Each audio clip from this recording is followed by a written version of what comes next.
Hello students, welcome to the topic magnetic effect of electric current. This is chapter 13 in 10th class. So today we'll study that what is the effect of electric current on magnetism or how magnet can be produced with the help of electric current. Now if we move to the next part of it, so we have to study magnetic field and field lines. So first we should understand what is magnetic field. It's actually region around a magnet where the force of attraction or repulsion can be detected, and this is known as magnetic field. Magnetic field around a magnet can be detected by using a magnetic compass. Students, in this portion we have studied that if there is a magnet and if another magnet will come, then it will experience a force of either repulsion or attraction. It depends upon the polarity. Same poles repel each other, opposite poles attract each other. It is not sure that if magnet will come only then it will attract or repel. Attraction can be there if any other magnetic substance like nickel, iron, cobalt will come in that region. And how we can judge or we can calculate the magnetic field around a magnet with the help of a magnetic compass. Now when there is a magnet, there is a magnetic field lines around it which we can't see. We only feel their presence. Now what we say about magnetic field lines? Magnetic field lines are the path around a magnet along which the north pole of a magnetic compass needle tends to move. It means this is the path around a magnet. If we keep a magnetic needle, it will always move towards in such a way that it shows that north pole of a magnetic needle is moving. The magnetic field around lines around a magnet can be observed by sprinkling iron filings around a magnet. It can also be observed by moving a magnet compass around a magnet. This is the common experiment you can do at home also. The magnetic field lines emerge at the north pole and merge at the south pole. Actually, if we talk about magnetic field lines, they never originate and terminates. They originate but they don't terminate. Outside the magnet they move from north pole to south pole, but inside the magnet they move from south to north pole. That's why they are known as endless. Second point which we have to study, the magnetic field lines are closer at the poles where magnetic strength is very strong. These magnetic field lines are close. Where the magnetic field lines are far apart, at that point the magnetic field is not strong, as you can see in the figure on the right hand side also and left hand side also. Magnetic field lines are very close or crowded at north and south pole where the magnetic field is very strong, and apart from these 2 points they are far apart. It doesn't show the point or space where magnetic field is very strong. Third important point is that magnetic field lines do not intersect with each other, because if they do so, then at a single point there will be 2 directions, which is not possible in physics. Now second point which we are going to study is the magnetic field due to a current carrying conductor. Now it is written, if a magnetic compass is placed near a conductor carrying current,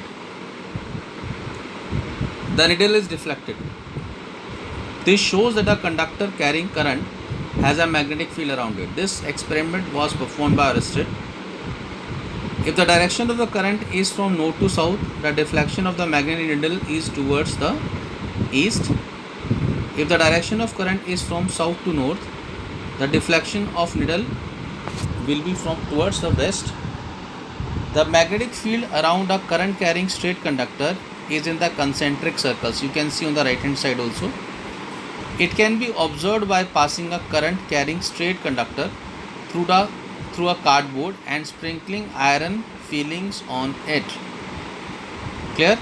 So on the left hand side you can see two conductors in which current is flowing north to south, deflection is towards east, and on the right hand side the current is flowing from south to north, deflection is towards west, and there is one cardboard through which we have the one straight conductor is passing through, and direction of current is in upward direction. If we use right hand thumb rule, then you can find the direction of magnetic field around it. Now what is right hand thumb rule? We have to understand this rule actually. The direction of magnetic field around a conductor is given by the right hand thumb rule. It states that if a current carrying conductor is held in the right hands in such a way that the thumb points in the direction of current, then the fingers wrapped around the conductor shows the direction of magnetic field. This is right hand thumb rule. Now we talk about magnetic field due to a current carrying current through a circular loop. Now what we study in this, when current is passed through a circular conductor, as it is in the figure also, the magnetic field produced is in the form of concentric circles around the conductor towards the center of the arcs of the circle, become larger and appears as straight line. You can see in the figure also there is one circular conductor connected with a voltage source, current is passing through it, and the magnetic field lines we can see on the left hand side also and on the right hand side also. Now next point comes magnetic field due to a current in a solenoid. Now what is solenoid? Solenoid is a circular coil of wire in the shape of a cylinder. The length of this solenoid is very much long as compared to its area. Now when current flows through the solenoid, it behaves like a bar magnet. The ends of the solenoid behave like the north and south poles of a magnet. The magnetic field produced by a solenoid is similar to the magnetic field produced by a bar magnet. The strength of the magnetic field depends upon the strength of the current and the number of turns of the coil. You can see in the figure also, it is formed in the form of circular coils. As they are wrapped over a cylinder, current is passing through it. It will behave as a bar magnet. One side will behave as a north pole, another will behave as a south pole. And you can also see that the magnetic lines of forces are crowded inside the coil. It means magnetic field is generally present inside the solenoid, but outside it is zero. The magnetic field inside the solenoid is given by B is equal to mu n into I. You can see in the diagram also, where mu is the absolute permeability of the free space in the case of magnetism. Actually it is the property which decides the magnetic flux density or magnetic field inside any substance. N is number of turns per unit length of the conductor, where I is the current flowing through it. Now we move to the next part. In this also you can see the current is flowing through the solenoid and it is behaving as a magnet. The left hand side is behaving as a north pole, whereas south pole is behaving as is on the right hand side. And magnetic field is moving from south to north inside the magnet, whereas from north to south outside the magnet. Outside this solenoid, basically the magnetic field, you can see it is very less. It is very less crowded, hence it is a region of weak magnetic field, whereas inside the solenoid it is of very high intensity. Now we talk about electromagnet. Now what this electromagnet says, that a strong magnetic field inside a solenoid can be used to magnetize a piece of magnetic material like a soft iron when placed inside the coil. Such a magnet is called an electromagnet. If electric current is passed through a wire wound around a piece of soft iron, it behaves like a magnet. Such a magnet is called as an electromagnet. You can see also on the left hand side there is one figure in which number of wires are wrapped over a cylinder. Actually, it is a core which is made up of soft iron. It is connected with a voltage source, current is passing through it, and it is behaving as an electromagnet. The same type of prototype you can see on the right hand side also. There is one iron nail on which number of turns are wrapped, and they are also connected with a voltage source, so that the flow of current through it takes place and it produces the magnetic field around it. Now in the next we will see force on a conductor carrying current in a magnetic field. Now listen one thing what happened. Ampere suggested that if a current carrying conductor produces a magnetic field and exerts a force on a magnet, the magnet should also exert a force on a current carrying conductor. Now this rule basically we use in electric motors. Example, if an aluminum rod is suspended horizontally by a wire between the poles of a horseshoe magnet and current is passed through the wire, then the aluminum rod is displaced. If the direction of current is reversed, the direction of displacement is also reversed. The force exerted is maximum if the conductor is perpendicular to the magnetic field.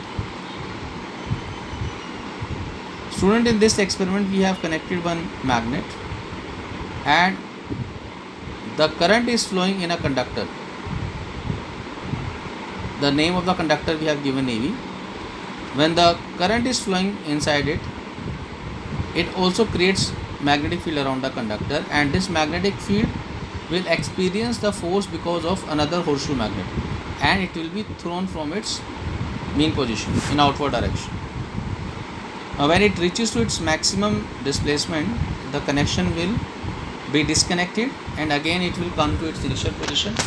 Again that key will close and again the flow of current will be there. Again the same thing will be repeated. So this is also known as kicking wire experiment. Now Fleming's left hand rule says what? Fleming's left hand rule says that if we hold thumb, forefinger and middle finger of our right hand in such a way that they are perpendicular to each other, then the direction of force acting on a current carrying conductor will be given by thumb, direction of magnetic field will be given by index finger, and the direction of current will be given by the middle finger. This rule we use to find the force acting on a current carrying conductor when it is placed in the region of an external magnetic field, and we use this rule in electric motors to determine that in which direction the coil will rotate. Now next is very important point, electromagnetic induction. Michael Faraday has given this phenomena. This is a very important formula. We are using lot of things on that. Electromagnetic levitation, electromagnetic brakes, so many things are based on this effect. Now what he said actually, the motion of a magnet with respect to a coil or change in the magnetic field induces a potential difference in the coil and produces induced current. This is called electromagnetic induction. It means either you move the magnet towards the coil or coil towards the magnet, or if you move both of them, because of change of magnetic flux, that is magnetic field lines passing through an area per unit time, the production of induced EMF and induced current takes place. Now first we will study motion of a magnet with respect to a coil produces induced current. If a magnet is moved towards or away from a coil of wire connected to a galvanometer. Galvanometer is a device which determines the direction of flow of current. The galvanometer needle shows a deflection. This shows that the current is induced in the coil. due to the motion of the magnet.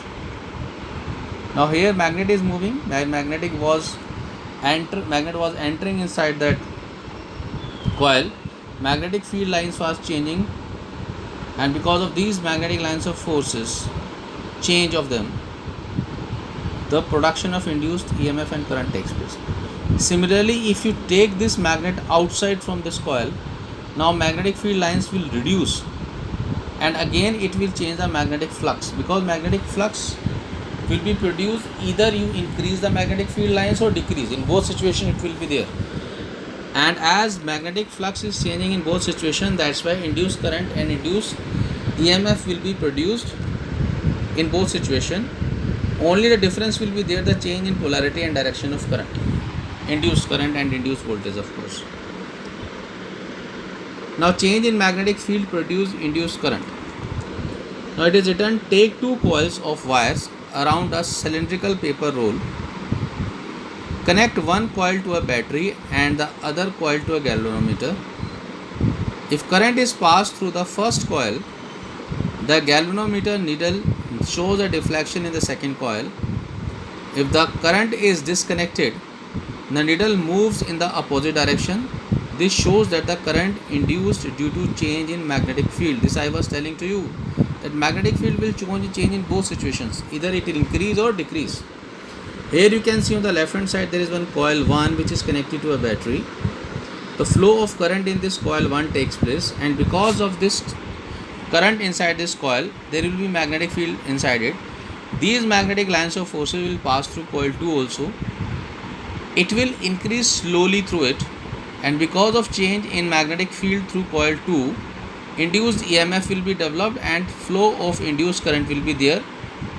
And suppose in this situation, if galvanometer is showing deflection towards right hand side, now if you disconnect the battery, then the current in the coil 1 will reduce slowly, magnetic field inside the coil 2 will also reduce slowly, and now induced EMF and induced current still will be there, but now they will be in the opposite direction. This I was telling to you earlier. Now move to the next, Fleming's right hand rule. This Fleming's right hand rule basically we use to find a direction of induced current in the case of electric generators. In the case of electric motor, we pass current, and because of current carrying conductor, it experiences force in a magnetic field and the coil rotates, which gives mechanical effect. But in generator we have to rotate the coil to produce current. So Fleming's right hand rule says what? If we hold thumb, forefinger and middle finger of our right hand in such a way that they are perpendicular to each other, the thumb will give the direction of motion or force acting on the conductor. The index finger will give the direction of magnetic field, and the direction of induced current will be given by the middle finger. This is our Fleming's left right hand rule, which is basically showing the working of an electric generator. Now we talk about two types of current which we have so many times listen also, direct and alternating current. What direct current says? A current that always flows in one direction only is called direct current. You can see this flow also, that is this variation of current with time also on the left hand side. This is current and time relation. Direct current is not changing at all with time, it remains constant basically. Now on the right hand side you can see there is one alternating current, AC. A current that reverses its direction periodically is called alternating current. It means it changes with time. Periodically means same. Periodic means it will change itself with time. It has periodicity. Most power stations in our country produces alternating current. AC changes direction every 1/100 second. It means it is very fast, we can't see with the help of our naked eye, and its frequency is 50 Hz.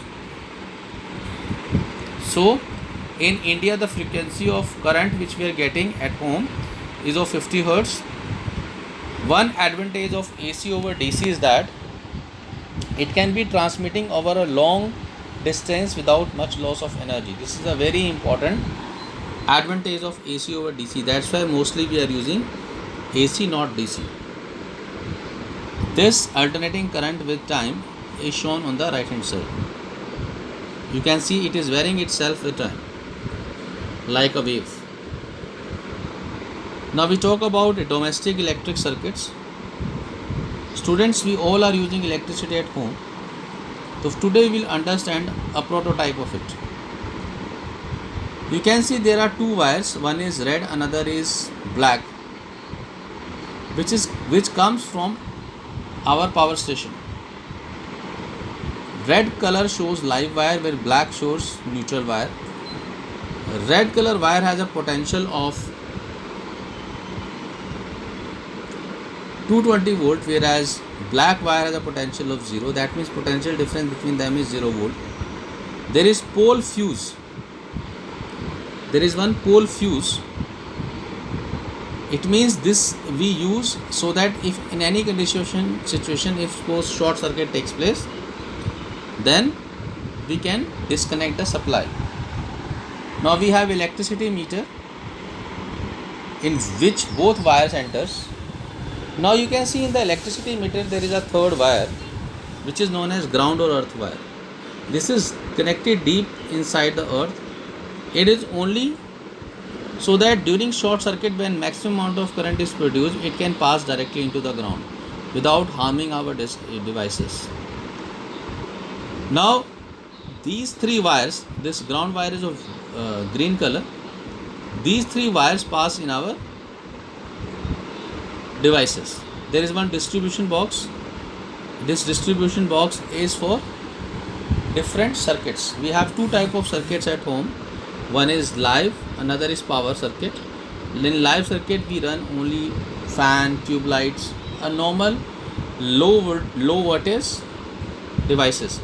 Whereas in power circuit we use heater, our air conditioners, geysers, press, electric iron, it means. Clear? So they are all are connected with power circuits. Power circuit has high current rating, whereas light circuit has low current rating. Now after this distribution box we have different connections. You can see they all are in parallel. Why they are in parallel? So that if one will not work, others will work. If they are connected in series, then if one will not work, others will also not work. This is one advantage of parallel combination. Second advantage of parallel combination, that voltage will be same across all will be same. Whereas in series we have to divide the voltage. Third advantage is this, that in parallel circuit the flow of current is according to the load in each device, whereas in series the flow of current will be same in all.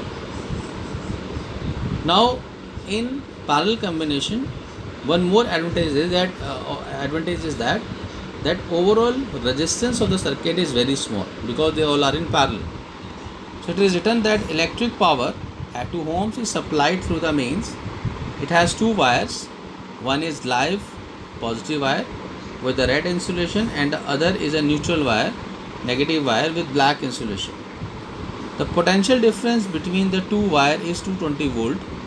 The earth wire with green insulation is connected to a metal plate kept in the ground, which I was telling to you. Two separate circuits are used. One is of 15 ampere for appliances with high power rating, which I was telling to you earlier. Now rating like geysers, air conditioners, etc. The other is of 5 ampere for fan, bulbs, etc. The different appliances are connected in parallel so that every appliance get equal voltage, and even if one is switched off, the others are not affected, which I was telling to you. The appliance having metallic body like electric iron, refrigerator, etc. Their metallic body is connected to the earth wire so that if there is a leakage of current, it passes to the earth and prevents the electric shock. Now, very important point we have just studied.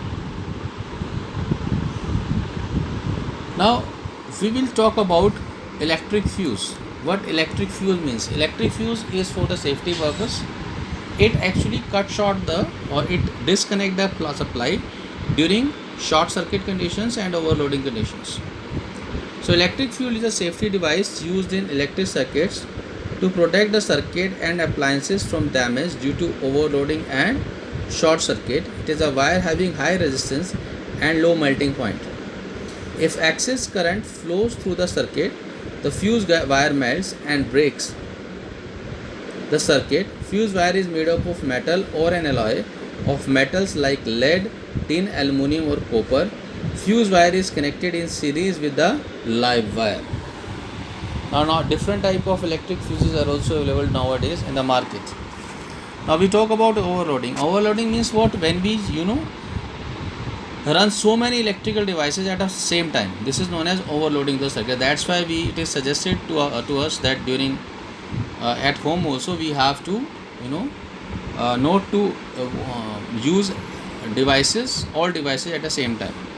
We have to do work according to the need. So it is written, overloading is caused due to increase in voltage, or if the live wire and neutral wire comes in contact. If they become naked and the insulation over there get melted down, then they directly come in contact and then electric short circuit takes place. Or too many appliances are connected to a single socket, it results in overheating of the wires and can cause damage to the circuit and appliances. This is known as overloading. Now short circuit is what? Short circuit is caused when the live wire and neutral wire comes in contact. When the current suddenly increases in the circuit, it sparks fire and damage to the electric circuit and appliances. It means we have to very secure about, we have to be very conscious about when we use electricity at home or anywhere else. So student, this ends your PPT of magnetic effect of current. Now you have to work hard, and I hope you will practice it again and again so that you can get the best result. Thank you, students.